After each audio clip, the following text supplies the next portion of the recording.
साना साना हाथ जोड़ी की लेखिका मधु कांकरिया जी का यह यात्रा वृत्तांत इतना सुंदर बन पड़ा है। उनकी भाषा शैली का यह कमाल ही है। जो भी उन्होंने लिखा है हिमालय की सुंदरता को जैसे उन्होंने निखारा है, ऐसा लगता है पाठकों को यह पढ़ते हुए कि वो अपनी ही आंखों से सब दृश्यों को देख रहे हों।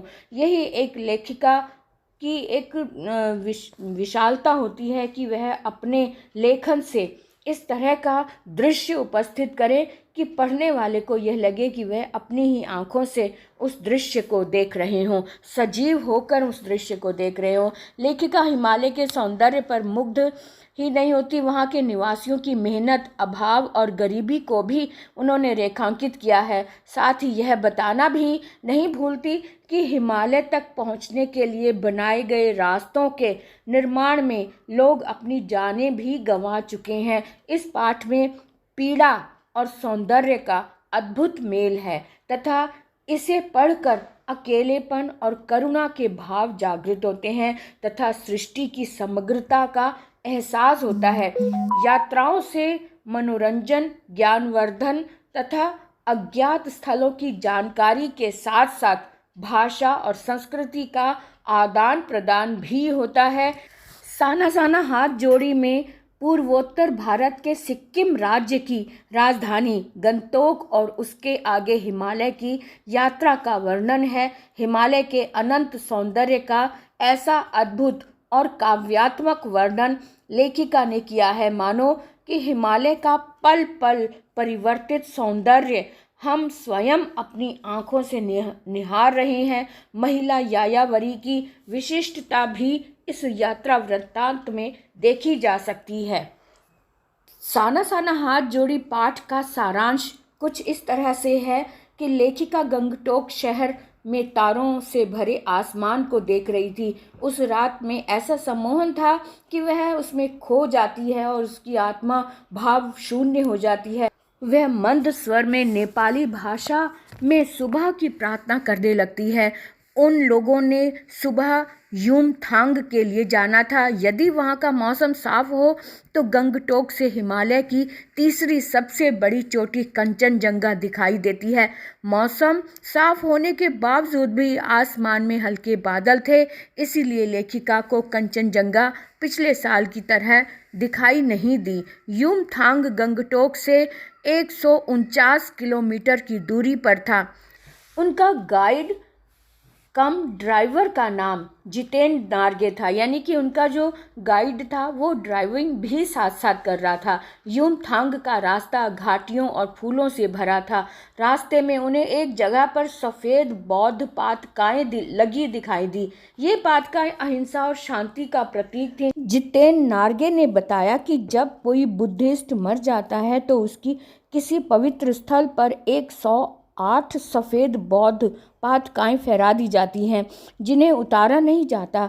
कई बार किसी नए कार्य के आरंभ पर भी रंगीन पादकाएं लगाई जाती हैं। जितेंद्र नार्गे की जेब में भी दलाई लामा की फ़ोटो लगी थी। जितेंद्र ने बताया कि वे कभी लॉन्ग स्टॉक नामक स्थान पर गाइड फिल्म की शूटिंग हुई थी। उन लोगों ने रास्ते में एक घूमता चक्र देखा जिसे धर्म चक्र के नाम से जाना जाता था। वहां रहने वाले लोगों का विश्वास था कि इसे घुमाने से सारे पाप धुल जाते हैं। लेखिका को लगता है कि सभी जगह आस्थाएं, विश्वास, अंधविश्वास और पाप पुण्य सब एक जैसे ही हैं। जैसे जैसे वे लोग ऊंचाई की ओर बढ़ने लगे, बाजार, लोग और बस्तियां आंखों से ओझल होने लगी। घाटियों में देखने पर सब कुछ धुंधला दिखाई दे रहा था। पहाड़ियों ने विराट रूप जैसे धारण कर लिया था। पास से उसका वैभव कुछ अलग ही लगता था। धीरे धीरे रास्ता अधिक घुमावदार होने लगा था। उन्हें ऐसा प्रतीत हो रहा था जैसे कि वे हरियाली वाली गुफा के मध्य से गुजर रहे हों। सब यात्रियों पर वहाँ के हसीन मौसम का असर हो रहा था। सबके चेहरों में खिलावट आ जाती थी जब भी वो हरा मौसम देखते थे। लेखिका अपने आसपास के दृश्यों को चुपचाप अपने में समा लेना चाहती थी, ऐसा प्रतीत होता था उनके चेहरे पर। सिलीगुड़ी से साथ चल रही तीस्ता नदी का सौंदर्य आगे बढ़ने पर और भी अधिक निखर गया था। वह उस नदी को देखकर रोमांचित हो रही थी। वह मन ही मन हिमालय को सलामी देती है। सेवन सिस्टर्स वाटरफॉल पर जीप रुकती है। सभी वहाँ की सुंदरता को कैमरे में कैद करने लग जाते हैं, यानी सभी अपने अपने फ़ोन पर फोटो खींचने लग जाते हैं। लेखिका आदिम युग की अभिशप्त राजकुमारी की तरह झरने से बह रहा संगीत आत्मलीन होकर सुनने लगती हैं। उन्हें लगता है जैसे उन्होंने सत्य और सौंदर्य को छू लिया है। झरने का पानी उसमें एक नई शक्ति का एहसास भर रहा था। उन्हें लग रहा था कि उनके अंदर की सारी कुटिलता और बुरी इच्छाएं पानी की धारा के साथ बह गई हैं। वे वहां से जाने के लिए तैयार ही नहीं थी। जितेन ने कहा कि आगे इससे भी सुंदर दृश्य है। पूरे रास्ते भर आंखों और आत्मा को सुख देने वाले दृश्य थे। रास्ते में प्राकृतिक दृश्य पल पल अपना रंग बदल रहे थे। ऐसा लग रहा था जैसे कोई जादू की छड़ी घुमाकर सब कुछ बदल रहा था। माया और छाया का यह अनूठा खेल लेखिका को जीवन के रहस्य समझा रहा था। जीप रुकती थी जहाँ वहाँ लिखा था थिंक ग्रीन। वहाँ ब्रह्मांड का अद्भुत दृश्य देखने को मिल रहा था। लगातार प्राकृतिक चित्रण से भरा हुआ यह दृश्य रहस्यमयी लग रहा था। ऐसा लग रहा था कि जैसे बहते हुए झरने, नीचे पूरे वेग से बह रही तिस्ता नदी, सामने धुंध थी, ऊपर आसमान में बादल थे, जैसे कि वो किसी परियों की कहानी सुन रहे हों या सुना रहे हों। और धीरे धीरे हवा चल रही थी जो आसपास के वातावरण में खिले फूलों की हंसी चारों ओर जैसे बिखरा रही थी। ऐसा प्रतीत हो रहा था कि उस प्राकृतिक वातावरण को देखकर हमारा अपना अस्तित्व भी इस वातावरण के साथ बह रहा था। ऐसा सौंदर्य जीवन पहली बार जैसे देखा था। इस तरह से सब रोमांच हो रहे थे। लेखिका को लग रहा था कि उसका अंदर बाहर सब एक हो गया था। लेखिका की आत्मा जैसे ईश्वर के निकट पहुंचने लगी थी। मुंह से सबके प्रार्थना के बोल निकल रहे थे। अचानक लेखिका का इंद्रजाल टूट गया। जैसे उन्होंने देखा कि इस अद्वितीय सौंदर्य के मध्य में कुछ औरतें बैठी हुई पत्थर तोड़ रही थी। अरे यह क्या! कुछ औरतों को पीठ पर बंधी टोकरियों में बच्चे थे। इतने सुंदर वातावरण में भूख, गरीबी और मौत के निर्मम दृश्य ने लेखिका को सहमा दिया। ऐसा लग रहा था जैसे कि मातृत्व और श्रम साधना साथ साथ चल रही है। एक कर्मचारी ने बताया कि यह पहाड़ी ने मौत की भी परवाह ना करते हुए लोगों के लिए पहाड़ी रास्ते को चौड़ा बना रही हैं। कई बार तो काम करते समय किसी न किसी व्यक्ति की मौत हो जाती है, क्योंकि जब पहाड़ों को डायनामाइट से उड़ाया जाता है तब उनके टुकड़े इधर उधर गिरते हैं। यदि उस समय सावधानी ना बरती जाए तो जानलेवा हादसा भी हो जाता है। उन लोगों की स्थिति देखकर लेखिका को लगता है कि सभी जगह आम जीवन की कहानी एक सी है। मजदूरों के जीवन में आंसू, अभाव और यातना अपना अस्तित्व बनाए ही रखती हैं।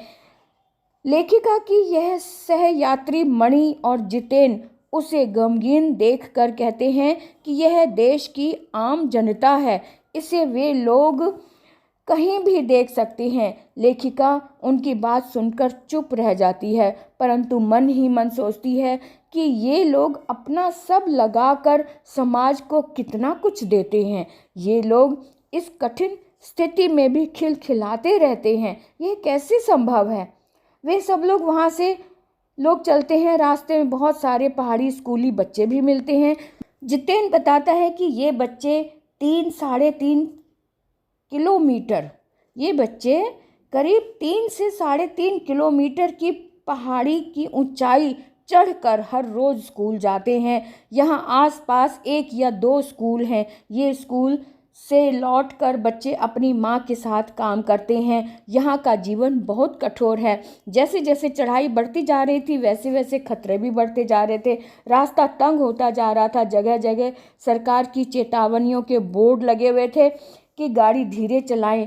सूरज ढलने पर पहाड़ी औरतें और बच्चे गाय चराकर घर लौट रहे थे। कुछ के सिर पर लकड़ियों के गट्ठर थे। शाम के समय जीप चाय बागानों में से गुजर रही थी। बागानों में कुछ युवतियां सिक्किम परिधान पहने चाय की पत्तियां भी तोड़ रही थी। उनके चेहरे ढलती शाम के सूरज की रोशनी में दमक रहे थे।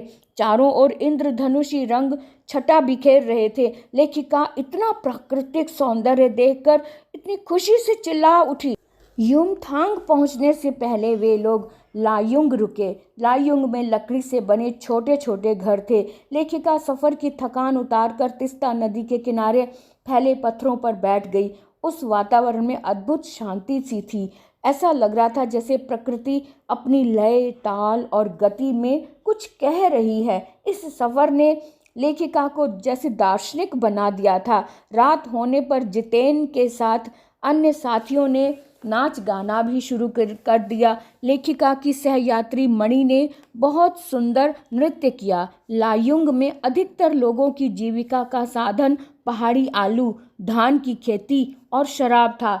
लेखिका को वहाँ बर्फ देखने की इच्छा थी, परंतु वहाँ बर्फ का नाम तक ना था। वे लोग उस समय समुद्र तट से करीब 14,000 फीट की ऊंचाई पर थे। एक स्थानीय युवक के अनुसार प्रदूषण के कारण यहाँ स्नोफॉल कम हो गई थी। कटाव में बर्फ देखने को मिल सकती है। कटाव को भारत का स्विट्जरलैंड कहा जाता है। कटाव को अभी तक टूरिस्ट स्पॉट नहीं बनाया गया था, इसीलिए वह अब तक अपने प्राकृतिक स्वरूप में था। लायुंग से कटाव का सफ़र 2 घंटे का था। कटाव का रास्ता खतरनाक था। जितेन अंदाज से गाड़ी चला रहा था। वहाँ का सारा वातावरण बादलों से घिरा हुआ था। ज़रा सी भी असावधानी होने पर बड़ी घटना घट सकती थी। थोड़ी दूर जाने पर मौसम साफ हो गया था। मणि कहने लगी, यह स्विट्जरलैंड से भी सुंदर है। कटाव दिखने लगा था। चारों ओर बर्फ से भरे पहाड़ थे। जितेन कहने लगा कि यह बर्फ रात को ही पड़ती है। पहाड़ ऐसे लग रहे थे जैसे चारों ओर चांदी फैली हो। कटाव पहुंचने पर हल्की हल्की बर्फ पड़ने लगी थी। बर्फ को देखकर सभी झूमने लगे थे। लेखिका का मन बर्फ पर चलने को हो रहा था, परंतु उसके पास बर्फ पर चलने वाले जूते नहीं थे। सभी सहयात्री वहाँ के वातावरण में फ़ोटो खिंचवा रहे थे। लेखिका फ़ोटो खिंचवाने की अपेक्षा वहाँ के वातावरण को अपनी सांसों में समा लेना चाहती थी। उसे लग रहा था जैसे वहाँ के वातावरण ने ही ऋषि मुनियों को वेदों की रचना करने की प्रेरणा दी होगी। ऐसे असीम सौंदर्य को यदि कोई अपराधी भी देख ले तो वह भी आध्यात्मिक हो जाएगा। मणि के मन में भी दार्शनिकता उभरने लगी थी। ये हिम शिखर पूरे एशिया को पानी देते हैं। प्रकृति अपने ढंग से सर्दियों में हमारे लिए पानी इकट्ठा करती है और गर्मियों में ये बर्फ शिलाएं पिघलकर जलधारा बनकर हम लोगों की प्यास को शांत करती हैं। प्रकृति का यह जल संचय अद्भुत है। नदियों और हिम शिखरों का इस प्रकार से पानी प्रवाहित करना, पानी प्रदान करना हम पर ऋण है जैसे ऐसा लग रहा था। थोड़ा आगे जाने पर फौजी छावनियाँ दिखाई दी। थोड़ी दूरी पर चीन की सीमा भी थी। फौजी कड़कड़ाती ठंड में अपने को कष्ट देकर हमारी रक्षा करते हैं। लेखिका फौजियों को देखकर उदास हो गई थी। वैशाख के महीने में भी वहाँ बहुत ठंड थी। वे लोग पौष और माघ की ठंड में इस तरह रहते होंगे, किस तरह से रहते होंगे, यह सोच सोचकर लेखिका परेशान हो रही थी। वहाँ जाने का रास्ता भी बहुत खतरनाक था। वास्तव में ये फौजी अपने आज के सुख का त्याग करके हमारे लिए शांतिपूर्वक कल का निर्माण करते हैं। वे लोग वहाँ से वापस लौट आए थे। युमथांग की पूरी घाटियाँ प्रियुता और रोडेडेंड्रो के फूलों से खिली थी। जितेन ने रास्ते में बताया कि यहाँ पर बंदर का मांस भी खाया जाता है। बंदर का मांस खाने से कैंसर नहीं होता। उसने आगे बताया कि उसने तो कुत्ते का मांस भी खाया हुआ है। सभी को जितेन की बातों पर विश्वास नहीं हुआ, लेकिन लेखिका को लग रहा था कि वह सच बोल रहा है। उसने पठारी इलाकों की भयानक गरीबी देखी है। लोगों को सुअर का दूध पीते हुए देखा था। युमथांग वापस आकर उन लोगों को वहाँ पर सब फीका फीका लग रहा था। वहाँ के लोग स्वयं को प्रदेश के नाम से नहीं बल्कि भारतीय के नाम से पुकारे जाने को पसंद करते थे। पहले सिक्किम स्वतंत्र राज्य था, अब वह भारत का एक हिस्सा बन गया है। ऐसा करके वहाँ के लोग बहुत खुश हैं। मणि ने बताया कि पहाड़ी कुत्ते केवल चांदनी रातों में भौंकते हैं। यह सुनकर लेखिका हैरान रह गई। उसे लगा कि पहाड़ी कुत्तों पर भी ज्वार भाटे की तरह पूर्णिमा की चांदनी का प्रभाव पड़ता है। लौटते हुए जितेन ने कई और महत्वपूर्ण जानकारियां उन लोगों को दी। रास्ते में उसने एक जगह ऐसी दिखाई। उसने बताया कि यहाँ पूरे 1 किलोमीटर के क्षेत्र में देवी देवताओं का निवास है। जो यहाँ गंदगी फैलाएगा वह मर जाएगा। उसने बताया कि वे लोग पहाड़ों पर गंदगी नहीं फैलाते हैं, वे लोग गंगटोक को गंतोक बुलाते हैं। गंतोक का अर्थ है पहाड़। सिक्किम में अधिकतर क्षेत्रों को टूरिस्ट स्पॉट बनाने का श्रेय भारतीय आर्मी के कप्तान शेखर दत्ता को जाता है। लेखिका को लगता है कि मनुष्य की कभी ना समाप्त होने वाली खोज का नाम ही सौंदर्य है। तो इस प्रकार से साना साना हाथ जोड़ी एक छोटी सी प्रार्थना है, जिसका मतलब है कि छोटे छोटे हाथों से प्रार्थना करना। साना साना हाथ जोड़ी, जब भी कोई ऐसी घटना, ये नेपाली भाषा में ये प्रार्थना की जाती है। और लेखिका ने वहाँ जाकर ही एक छोटी बच्ची के मुख से सुना था। तो वह भी, लेखिका भी इस लाइन को गुनगुनाती है। जहाँ जहाँ भी उसे लगता है प्रार्थना की ज़रूरत है तो वो इस लाइन को दोहराती है, साना साना हाथ जोड़ी गर्दहु प्रार्थना हामरो जीवन तिमरो कौशैली। ऐसे छोटे छोटे हाथों से प्रार्थना करती है और इसका मतलब है कि मेरा सारा जीवन अच्छाइयों को समर्पित हो। तो इस तरह से हमने देखा कि साना साना हाथ जोड़ी का सारांश हमने देखा, सुना और समझा, महसूस किया, वहाँ की सुंदरता को अपनी आँखों में, दिलो दिमाग में बसाया। और अब इस पाठ से संबंधित जो प्रश्न हैं वो भी हम सॉल्व करेंगे, लेकिन अगले वीडियो में।